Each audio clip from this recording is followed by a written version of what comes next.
We're just going to give everyone just a quick minute here to get into the room. We have quite a number of attendees, so we're just going to start here shortly.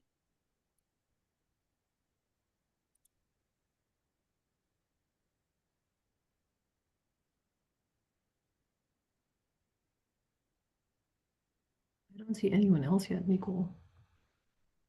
No, we're good. Okay. Oh, here, I see.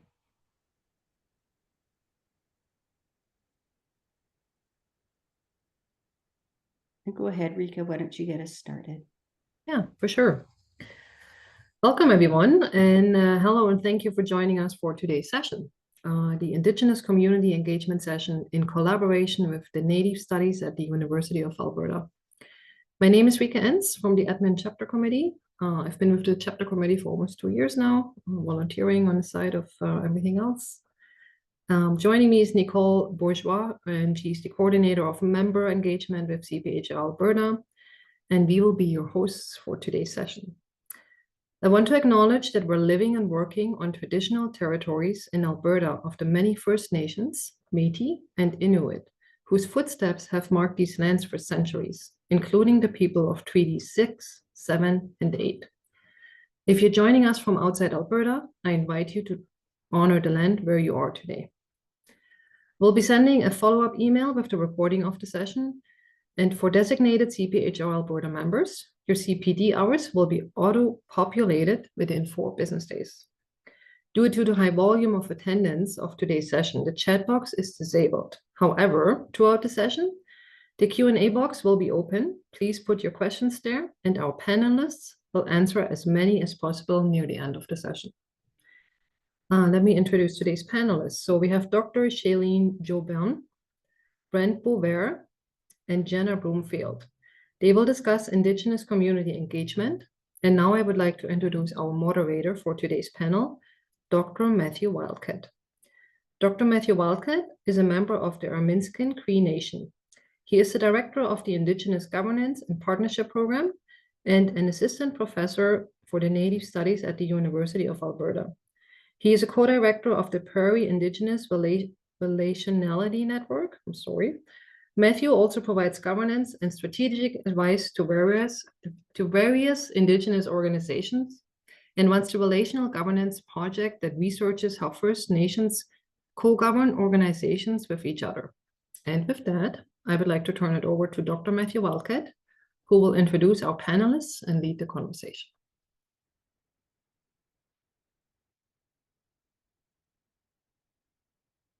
Dr. Wildcat, you are on mute. Sorry. Thanks, Nicole. Thanks, Rika, for the introduction. So it's a pleasure to be here with everyone today. It was great to get such a positive response, and I feel really good about the event that the panelists that we're bringing together here. And I'll just provide a brief introduction before we jump into our questions. So Jenna is a Inuk from Northwest River, Labrador, and an Nunatsiavut beneficiary. Jenna practices law in Alberta, Nunavut, and the Northwest Territories, focusing on civil litigation, historical sexual abuse, and class action work within Indigenous communities. She also co-established the Inuit Edmonton Moot, since evolved to AIWA, an urban Inuit initiative to support and connect Inuit living in Edmonton. Jenna is a throat singer and drum dancer who performs in the duo Sela Singers for 10 plus years nationally and internationally. And she is also a proud new parent to a 15-month-old son. Brent is a member of Big Stone Cree Nation in Northern Alberta, a lawyer and entrepreneur. Brent has a Bachelor of Arts degree in Native Studies from the University of Alberta, the faculty we're all part of, and a law degree from the University of British Columbia. As a lawyer, Brent practiced business, corporate and commercial, and Indigenous law. Entrepreneurially, Brent co-founded a retail company in Canada, a pharmaceutical-grade extraction company in the United States, an Indigenous advising company, and currently sits as the Vice President of Business Relations at GenCall Construction in Atchison. And finally, Dr. Shalene Jobin is an Associate Professor in the Faculty of Native Studies and is also a Canada Research Chair in Indigenous Governance.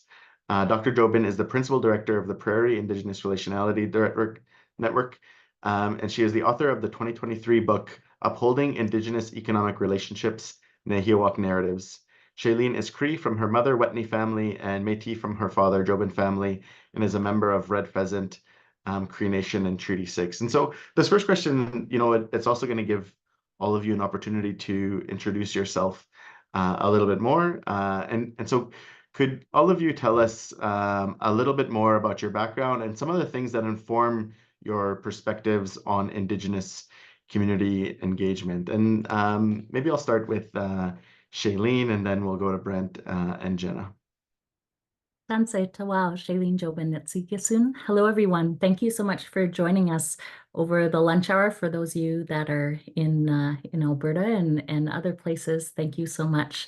So the question on Indigenous engagement. Well, being Indigenous myself, I feel like I've played this role in different ways throughout my life. And so my work and personal life is connected to Indigenous community engagement, and that I've been able to, through my work, be involved in numerous community-led and community-engaged projects. So a lot of my work, and I started in this in 2005, I did a community governance project for my master's for Bentaro Traditional Healing Society. And so they wanted me to spend the time to look at their governance system and as a nonprofit organization and how they did things differently.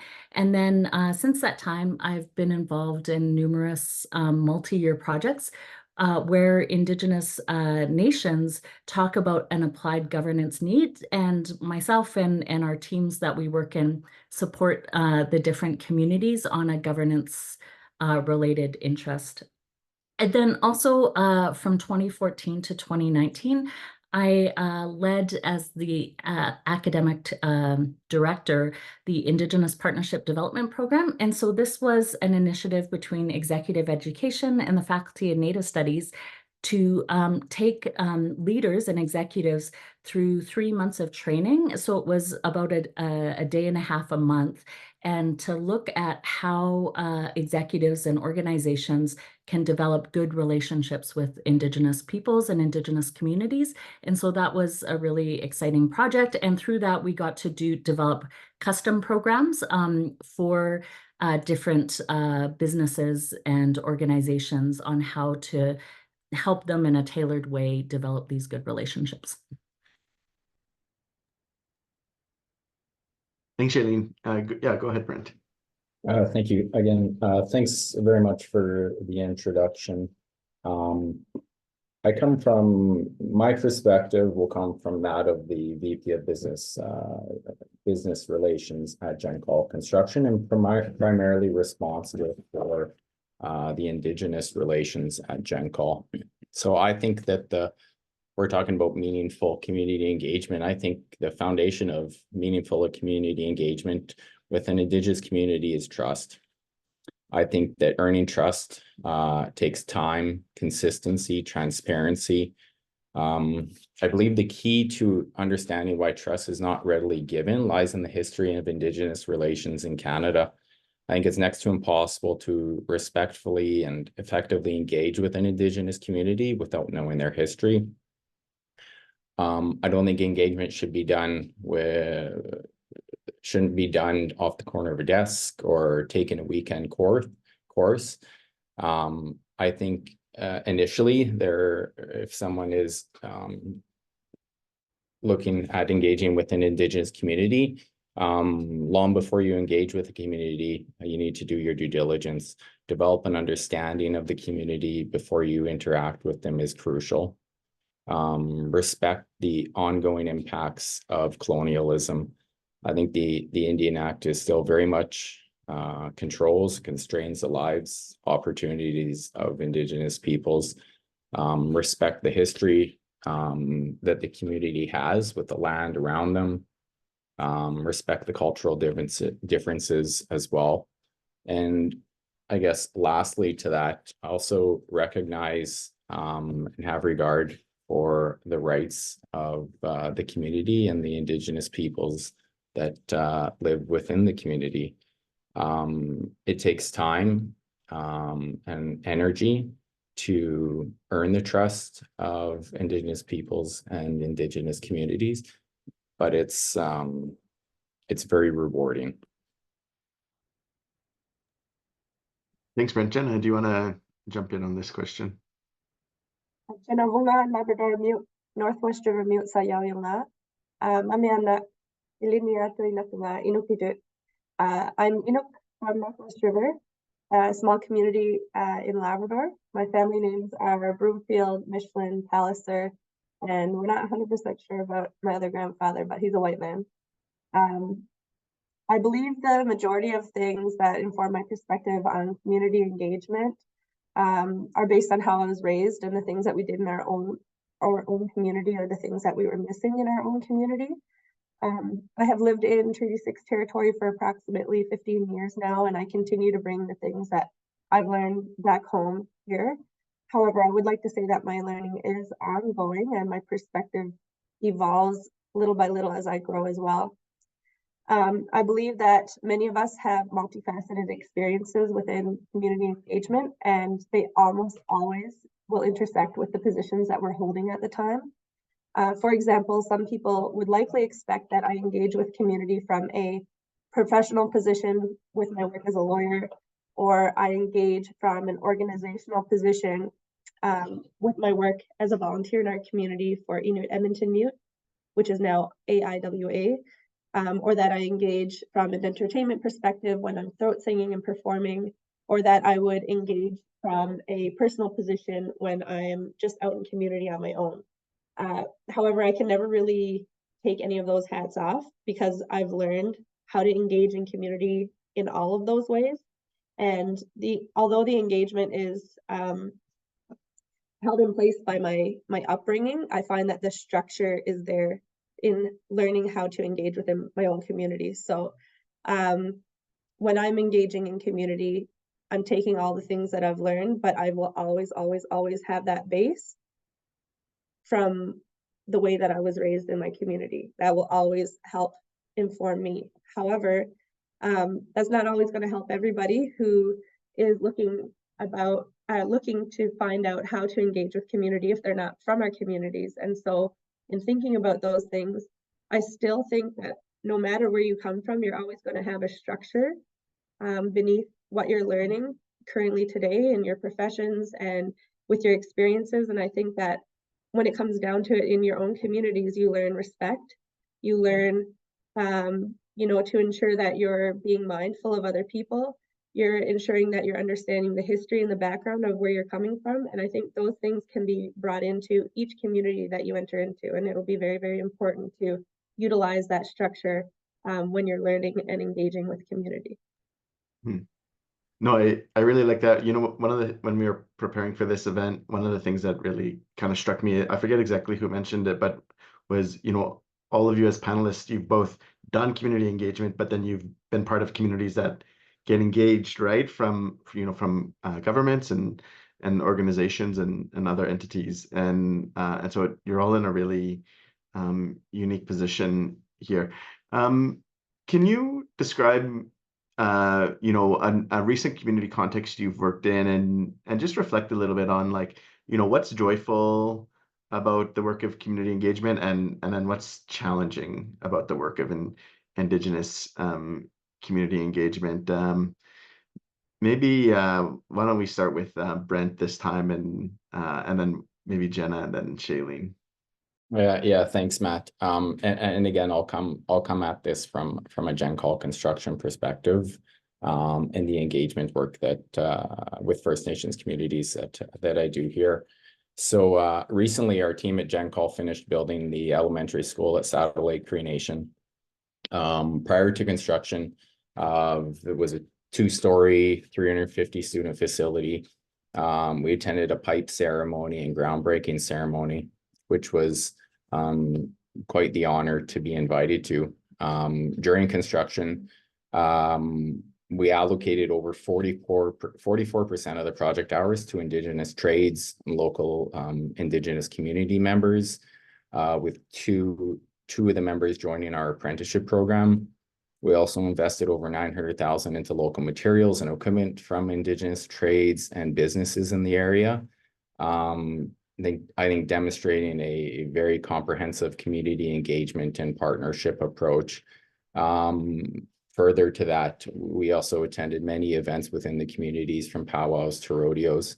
And one thing that I'm really proud of is we sent the entire elementary school to a movie in St. Paul over the Christmas break. And this was really cool because some of the kids had never had the experience of attending a movie, or even leaving that community. So that was a really cool experience. What's joyful and fulfilling about the work? I love the genuine human experience, creating a safe place for culture to be embraced, making a difference in the lives of the community members, seeing firsthand the economic and social development and playing a role in decolonization. That's extremely joyful and fulfilling to me. What's challenging, I think you asked, Matt, about Indigenous engagement. Indigenous communities do not have the same access to health, education, employment, safe drinking water that we experience in rural settings in Alberta, like Edmonton, Calgary, Toronto, etc., that these non-Indigenous communities have. In saying that, I'm going to turn this question around just a little, and I don't like the word challenging in this context. Earlier, I talked about trust as the foundation of meaningful community engagement, and I think this should be viewed as an opportunity, not a challenge. An opportunity to be a part of decolonization, to help change the way, or help change health, education, employment, safe drinking water, building a new facility for the community to use for events or for kids to attend schools. I'll go back to the school that we recently built in Saddle Lake. Prior to building this school, a number of kids attended school in St. Paul, which is about half hour away from Saddle Lake. Once the school was built, there wasn't enough room for all the kids. A number of the kids came back to the community to attend that school. Going back to a joyful moment, that's extremely joyful and fulfilling. Great. Thank you. Thanks, Brent. Not the first time and not the last time I'll have my questions flipped on me. So, Jenna, how about yourself?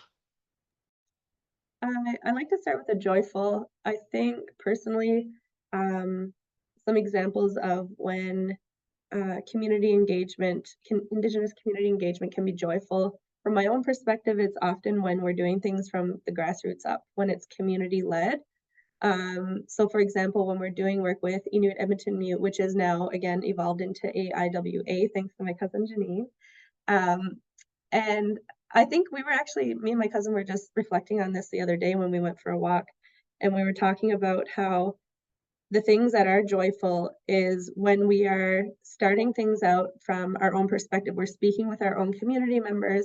As a group, we're getting together and deciding on what types of events are important in our community, what types of gatherings are important in our community when we're getting together for feasting, because there's so much intent coming directly from our community, rather than somebody telling us what it is that we need or somebody telling us what it is that we should be doing.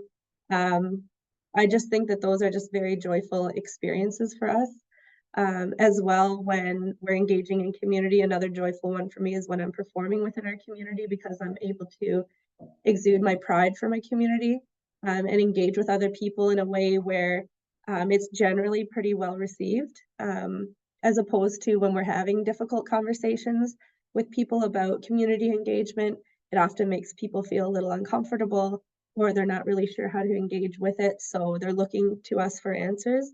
And I think when we're discussing things, and we start to see it as becoming a little challenging. And I really like that Brent said as an opportunity. I do think that 100% this is really great opportunities to engage with community when you're asking those challenging questions about what is it we can do to engage with community. And, you know, when we're having those conversations, as difficult as they might be, as challenging as they might be, the fact that people are willing to ask those questions, to listen, to engage with community. But again, having people understand the challenge, I would say, is having people understand that listening to the community and going from grassroots up, starting from the community perspective, is really what will help community engagement significantly, because it will allow you to see things from a different perspective, especially if you're in a helping position, what's considered a helping position, or in a helping profession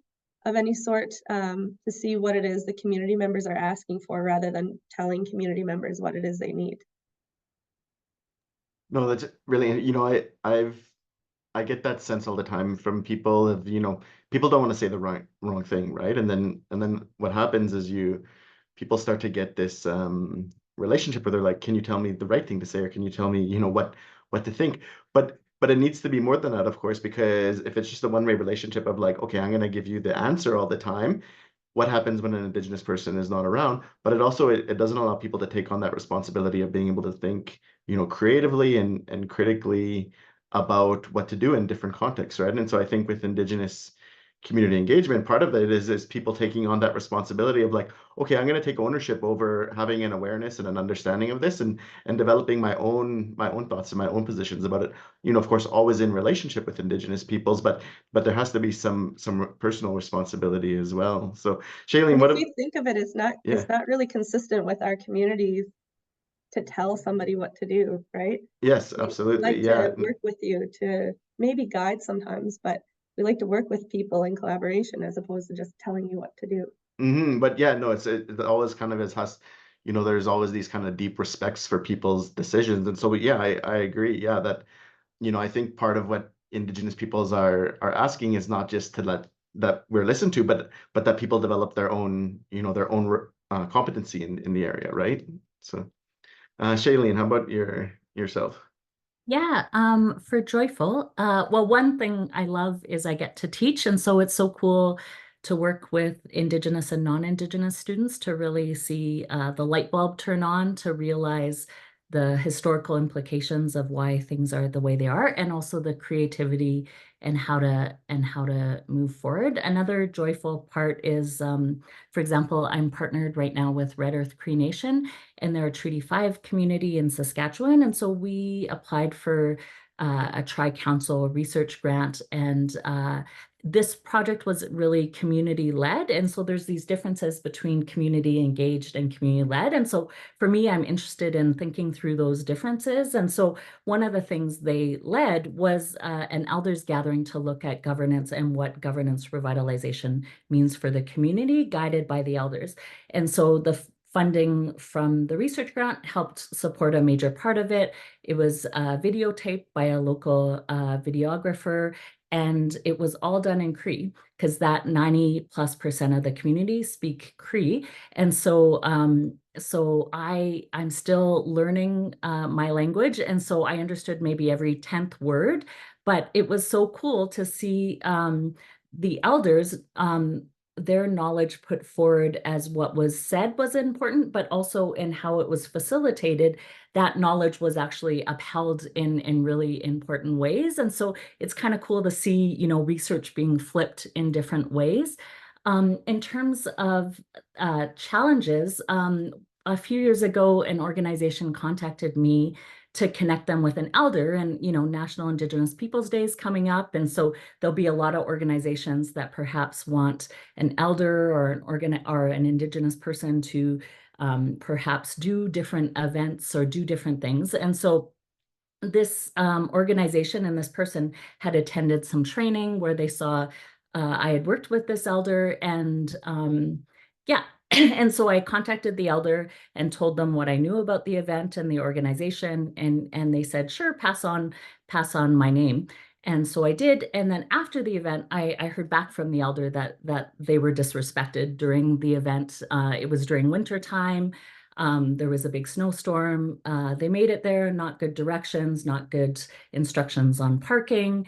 Did an opening prayer, was gifted tobacco, which was an appropriate cultural protocol to start that. And so there was expectations then with the elder, then what happens with the tobacco at the end of the day and lifting up those prayers. And then they were told that they were expected to also do the closing prayer, but that wasn't discussed with them beforehand. So then they had to spend the whole day and rearrange their schedule and weren't integrated into the events of that day. And so it was kind of like an add-on, and then did the closing prayer, and then weren't, maybe we're given a small token of appreciation, but no honorarium.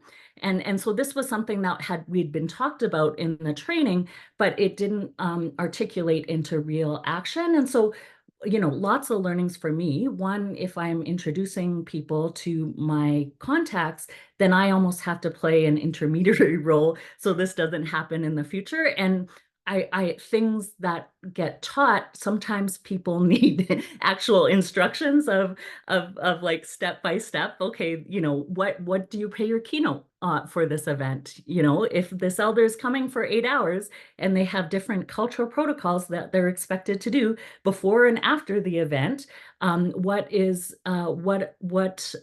have you, an organization, decided based on different organizations that have done this important work that is fair? And have you talked to the elder beforehand if that is fair compensation? And so then just simple things like thinking a lot of these elders are in their 80s, right? And so when you think of your grandmother, or maybe you have an elderly parent and you're meeting them downtown at an office building and they have to walk through all these pedways, what would you do if this was your grandparent? How would you treat them? Maybe mobility is an issue. How would you think about all those different pieces? And so there's also that just piece of a lot of our elders don't have pensions, and they're also have a whole bunch of family responsibilities that financially implicate them, and they have an important spiritual and cultural and knowledge that they're bringing to the table. And so how do we compensate that when we ask elders to do this important work, or other people like Jenna mentioning she is a performer, thinking through all of those different pieces and thinking through what all of that before those invitations go out.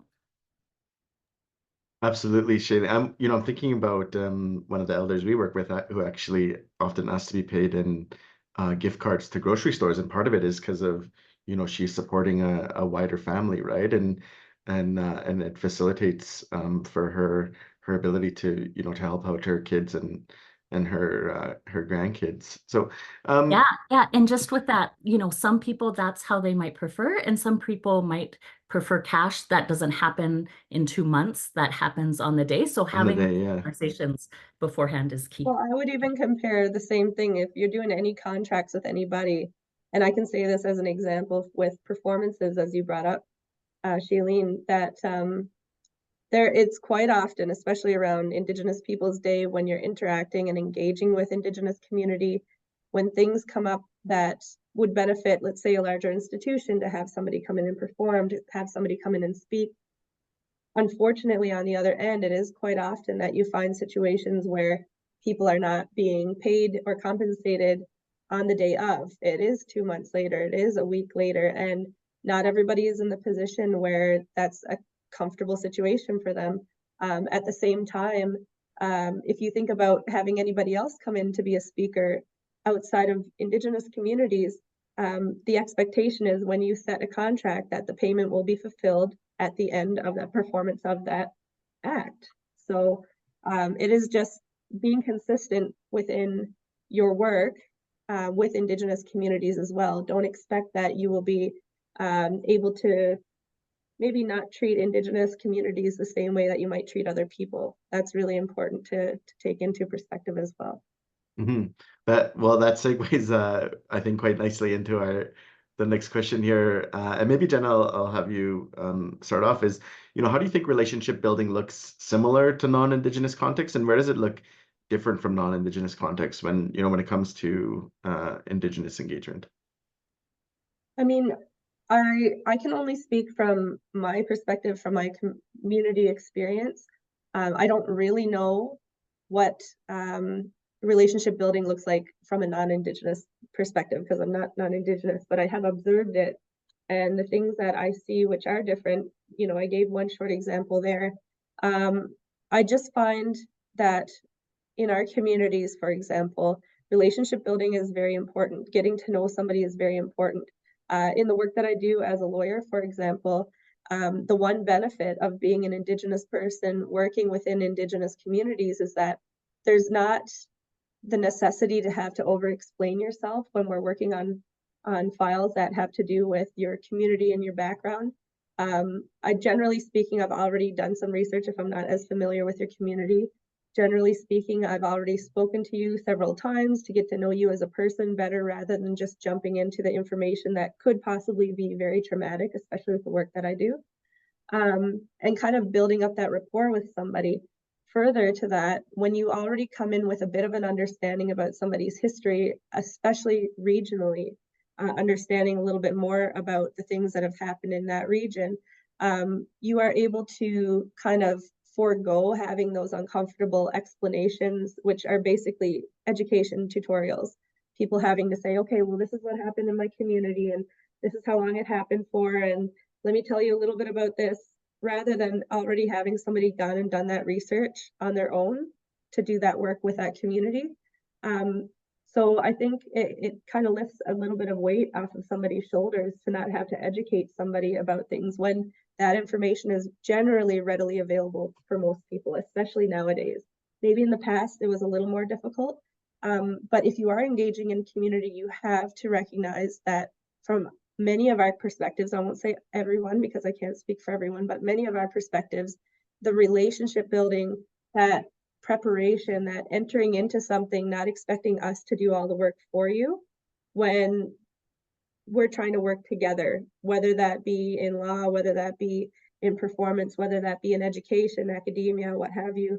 If you're working in HR, if you're working, in community relations for any large institutions or industry, it's important to get to know the background of the community and the people before just simply expecting them to come and educate you. It feels extractive otherwise. It feels as though you're entering in just to get information, or you're entering in just to kind of get the job done. And that doesn't often work for us. We don't feel that level of trust. And as Brent had brought up about, that building of trust, part of that is getting to know people.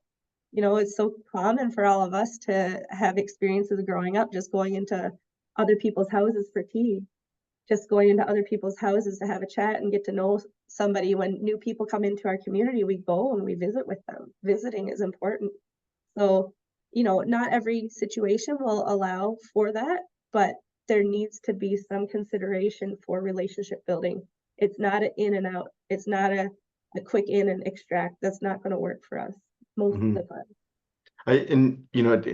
Kind of just picking up on what Shalene was saying earlier, like, I think it's easy for Indigenous peoples to tell when it's window dressing, right? Like when it's, you're just kind of like, you want it so that you can tick a box, or that you can, it looks good on your end, but it, if people are going into it with the mentality or attitude of like, oh, this is something we have to do to look good, it's really easy to tell. And I think it ends up undercutting people eventually, because it then, it's obvious that there's not a real or a genuine relationship being built up. And it's, it's easy to tell if things are being rushed, or if there hasn't been time, or also to, I think, has someone from, the organization you work with who is particularly skilled at building relationships, at listening, and being patient. Do you have those people who you're forwarding to build these relationships out?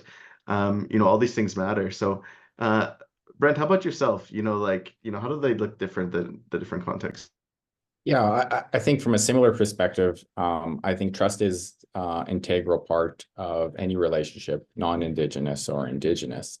How are they different? I think I believe I agree with what Jenna says specifically about relationship building and what you talked about, Matt, on listening and being patient and not checking the box. As Indigenous people, we prioritize relationships over individualism. And Indigenous communities and peoples believe in the collective and the relational. And if you are just coming in to check that box, it's going to be a very quick and unsatisfying relationship. Indigenous peoples have historically been, unfortunately and sadly, taken advantage of. And that level of trust, there is a different level of trust that needs to be built with Indigenous communities than non-Indigenous communities. Absolutely. Shalene? Yeah, so I think protocol is something, especially when working with elders, that is important to consider, and also it's okay to ask what an appropriate protocol is. So protocol for a Cree person is different than protocol for a Nuk person, for example. And so thinking through that that is important. Food is important always. I know a friend of mine is a partner in a business here in Edmonton, and so much of her week is going for lunches, and that, you know, sharing food and developing that relationship is important in her business world. And I would say the same thing for Indigenous people too. You know, sharing a meal, having a chat, developing that relationship over a lunch or over a breakfast or those sorts of things is something, you know, a lot of our ceremonies end with a feast because that sharing food is so important to us. And so, yeah, I think food is something that is common. Awesome. Okay.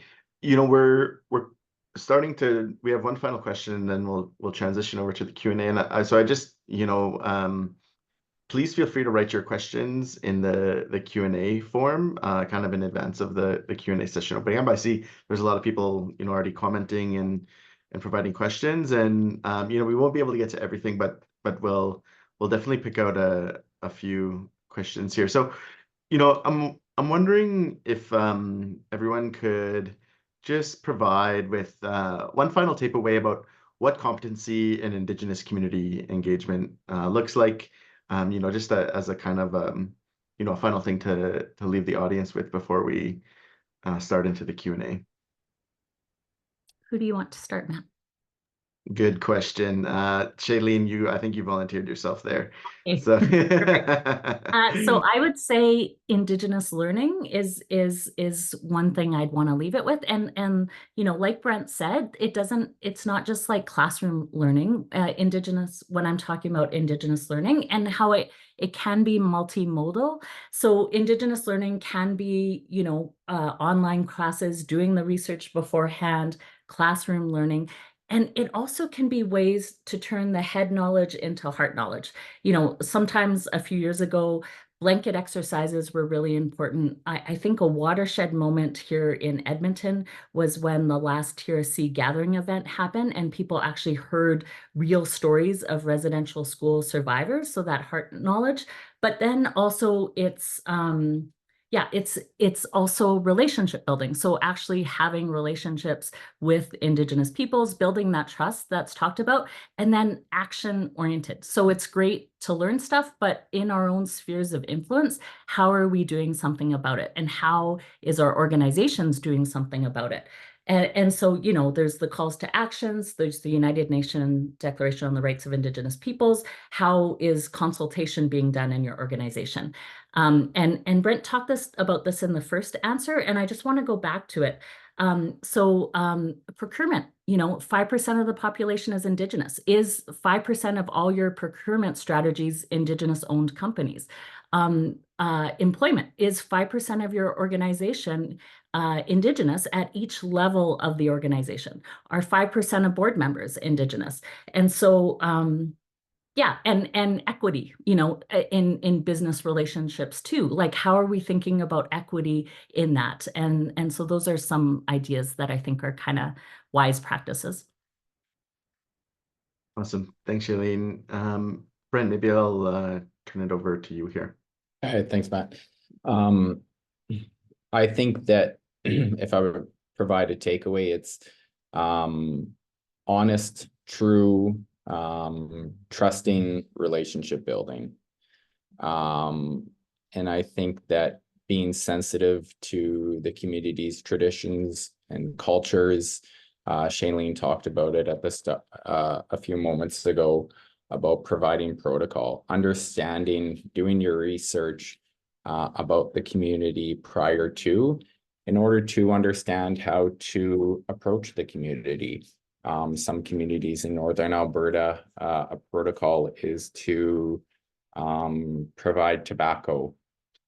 Communities on the West Coast may be completely different. So do your research, understand the community, understand the history of the community, and go in with an open heart and an open mind, and be willing to learn, and don't be afraid to ask questions. If you follow the proper protocols, the elders and the community members will generally accept you and be willing to answer your questions. Thanks, Brent. And Jenna, do you want to close that, or conclude our Q&A here before we start engaging with the audience? Sure. And I'm just making a few notes because, again, I'm picking up on things that other people were saying, as well as some of my thoughts as we're going through it. Some of them will sound, a little easier to hear than others, but again, I think all of us have echoed utilizing information that's already available is really helpful. If the information is out there, it's easier for you to go and access that information online, in books, at other resources, as opposed to expecting communities to be the ones to educate you all the time, or at least educate the majority. Once you've gone and done your research, it's really helpful then to ask the appropriate questions to the community. When it comes to references like Brent just said about ensuring that you're recognizing that there are different protocols. Shalene brought this up as well, different types of protocols in different communities. So that's a type of recognition that we're not a monolith, right? Being the only Inuk here on the panel, I got to recognize, being in Treaty 6 territory, that it's largely First Nations and Métis based, as it should be, because this is their lands, their regions that they belong to. As Inuit, we're Northerners, so we have different types of protocols that are important as well. In doing that, I look to say that when you're working within Indigenous communities, if there's something where somebody is doing work, which often is the case from an Indigenous community, ensure that you're following proper contract protocol that you would with anybody else, that you're paying people fairly and that you're paying people on time. And when I say paying people fairly, Dr. Jobin brought up a perfect example of this when it comes to the amount of work that is required prior to and afterwards, the travel there and the travel back. It's not just the 1 hour that you have that person in speaking for. There's preparation that goes into it. When you're doing contract work with anybody else, they would be invoicing you for that type of work. And so just recognizing that those are maybe questions that you could ask ahead of doing contract work with people, or entering into an agreement with other Indigenous people, especially if it's an institutional based level, or you're working with industry and you're wanting Indigenous people to come in and to help inform you and to help educate you. Another big thing on that is a reference we've all been kind of skirting around, which is virtue signaling. That's something that we don't really want to engage with so much. And in saying that, that's effectively saying that you're here to support people, but when it comes down to the work that you're doing or the things that you're doing, it's not really showing that. It's just using your words and not your actions. Further, as Dr. Jobin brought up around, the percentages of people who are working within your businesses, for example, tokenization is not look. we're not going for that. We don't like that. If we're going to be a part of something, ensure that we're a part of it from the beginning. Ensure that we're a part of it right from the start, that we're part of consultation, that we're in agreement with it. If you're going to be working with us and in relationship with us, it's a two-way street or a multi-way street, sometimes more than two ways. So that's really important. And on the reference of research and learning, oftentimes, and as was brought up with the TRC, there were a lot of things that were very much trauma sharing, and it helped people understand. It helped people have, as Dr. Jobin explained, those heart understandings. I may be using the wrong term. I'm sorry, Shalene, but it may have helped people understand better. But you need to also recognize that trauma sharing isn't the only way to learn. And in the same breath, on another spectrum, we're not only here for entertainment either. So although we may be doing performances, we're a full people. We have many different types of experiences, and there are many other ways to learn. And most of those are already available to you, especially, as I'm saying, nowadays where everything is online. So, keeping yourself informed is going to be really helpful for relationship building, so that we're not stepping into situations where people are being expected to trauma dump or being expected to only entertain, and then that's the only way that they're being seen as a people. And I think entering into work with Indigenous people or Indigenous communities in a good way, if you enter into it with good intentions, you're willing to learn, and you're open to hearing from our communities and working with us, I think you're already set on the right path. And I encourage you to continue doing that type of work, because it's really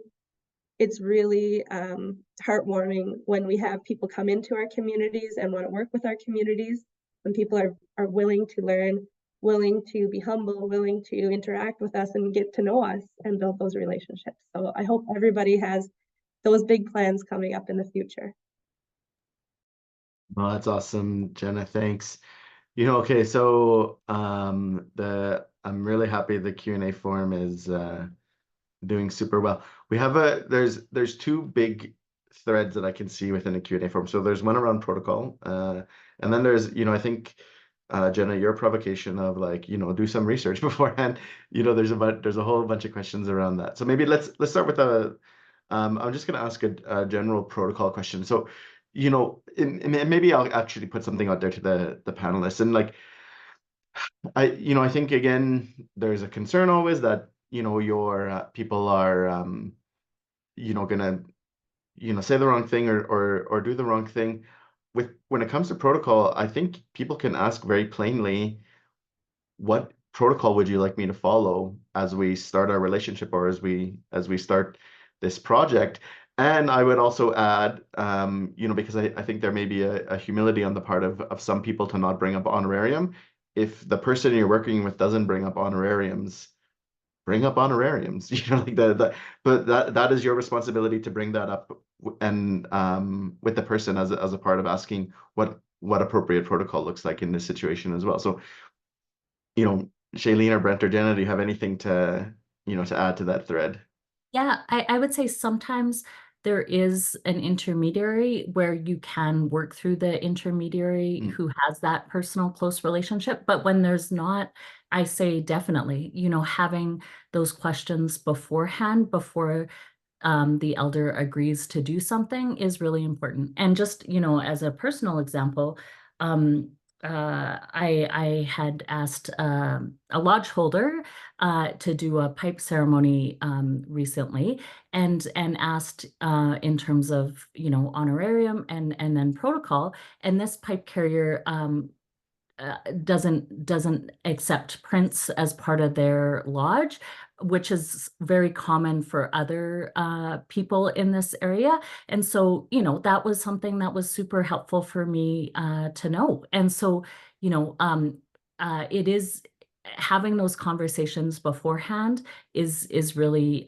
important and key. And then, the elder can know what they're saying yes to, and be aware.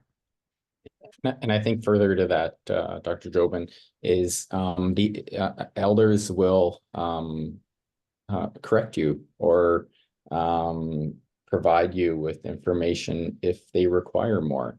I was attending a meeting in Alexander with some leaders and elders, and I brought my protocol of tobacco and I offered it to an elder, and he asked me to later on in the day bring by some prints and we could attend a pipe ceremony together. So again, this goes back to being open and going into it with an open heart. And the elders will, like I said, the elders will, if they require more, they will ask. Mm-hmm. There's a question that is protocol only for elders? And I'm somebody, and I get asked to do openings sometimes for various things, and I didn't think I was a big protocol person until I got asked to do an opening, and then I was given no protocol and no honorarium, and then I was like, you know what, actually I am a protocol person. Like this, that didn't feel respectful to me in this instance, to be to ask to open up a big event, and I wanted to provide gravity to the situation and help people feel connected to territory. And yeah, and a thank you email at the end wasn't, even for myself, wasn't sufficient, right? So I agree with that as well. And I noticed in the chat there's quite a few questions for Inuit. And again, I don't speak on behalf of all Inuit, but I do know there are some people who are very happy to accept Arctic cotton. I also know if you're in, like, say, a southern province like Alberta, that it might be more difficult to find Arctic cotton. I mean, you can always order it. There are places online where you can order Arctic cotton, or if you have relationships with Inuit, you can find people who can send some down for you. But again, if you're in a situation where it's not readily available or you don't have the time to order it, there are, again, exactly as Dr. Wildcat had mentioned, it's really important to just ask, just reach out to that person, because some people don't mind. For example, myself, when I'm here in the South, if somebody is presenting me with something that is protocol in their territory and I'm here in their territory, I'm okay to accept that. But that's myself. Some people have a little more stringent requirements for protocol as well. And just someone asked if it was the school. I was an MC for a school opening a couple months ago, and no, that it wasn't that. It was another instance. Okay, because we're quickly running out of time. I'll let Nicole. You know what, Nicole? Let's do the research question really quickly. Like, how do people do research beforehand, and like how do you sort through good information? And a little bit of this is I also saw there was a question about pretendians out there. Like, how do you know if someone's claims to indigeneity are legitimate or not? Do we have any advice on, like, because really it's a little bit of it is like, how do you separate good information from bad information, right? So maybe like Shalene, let's come back to you on this. Okay, yeah, sure. In terms of pretendians, so just notice how Jenna introduced herself and how she spoke of the family she belongs to, right? And so what that does is, one, and why I do it as well, is because then oftentimes if I'm speaking to Indigenous people, they'll say, hey, I know your grandpa, or I knew your grandpa, or I knew your grandmother. Like, that just happened 2 weeks ago, and that's so amazing. But two, it's our own way of sharing. These are our relationships, and these are who keeps me accountable and who I am accountable to. And so that is something that is very common. It's common to say, where are you from? Who are your people? And that is an okay question to ask. And Edmonton is a really small Indigenous community. I mean, it's big, it's the second largest, but we know people. So, having those relationships with other people, they're like, oh yeah, I know them, or oh yeah, I have this relationship with this person. And so, there's more work being done in terms of how that accountability works. And 10, even 15 years ago, self-identification was that main thing. And now we're seeing the pendulum shift in that accountability for who you say you are and who you are accountable to. And so that's important as well. Matt, I didn't answer both questions, but maybe other people. No, that's okay. I'm just even seeing someone's, has a question about adoption, right? They don't have Indigenous ancestry, but they've been adopted by Indigenous peoples. I think it goes a little bit to, there's not a playbook, right? Like we can't give you an FAQ on how to run these things, because a lot of it is contextual, right? And there has to be a bit of a sensibility that people build out over time. The only way to build out a sensibility is by working at it, right? And it's almost like working out in a way. You have to put effort into developing that sensibility of like, does this seem legitimate? So someone might be adopted by an Indigenous family but not have ancestry. You might give them some, they might have respect in some ways, but not in others, right? And that it's kind of on you as an individual to be able to sort through information, and part of it is you have to work at it a bit. Can I make a comparison as well? Yeah, sure. Just this might help people if you're maybe not as familiar with Indigenous communities, or maybe you're just starting out relationships. Just again, kind of following off of what Shalene has said, which is, speaking to other people, like it's almost like getting references. Who did you hear about this person from? Did you just pluck them off the street? Because if you are, then that's tokenization. Oh, we need an Inuk. You're Inuk. Can you come and do this? What are their qualifications? How did you get to know them? Who did you speak to? Who are their relationships with? What is their name? My name, if you heard it, you would never guess I'm Inuk. If you saw me, you probably wouldn't even guess I'm Inuk either. But if you speak to people in my community, if you speak to people around Edmonton who are Inuit, they could tell you who I am. They could give you references. If you have worked with, let's say, a group of First Nation Métis performers, maybe they have worked with other Inuit performers or people in the area that you're looking to speak on, let's say research or education, performance, etc.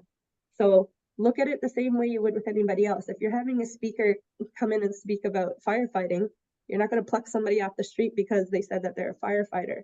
You speak to people who are firefighters that you know, people who are reputable, people that you are aware of who have, been known in the community already, and then just ask for the references. That's an example of how to do it, but there are other ways as well.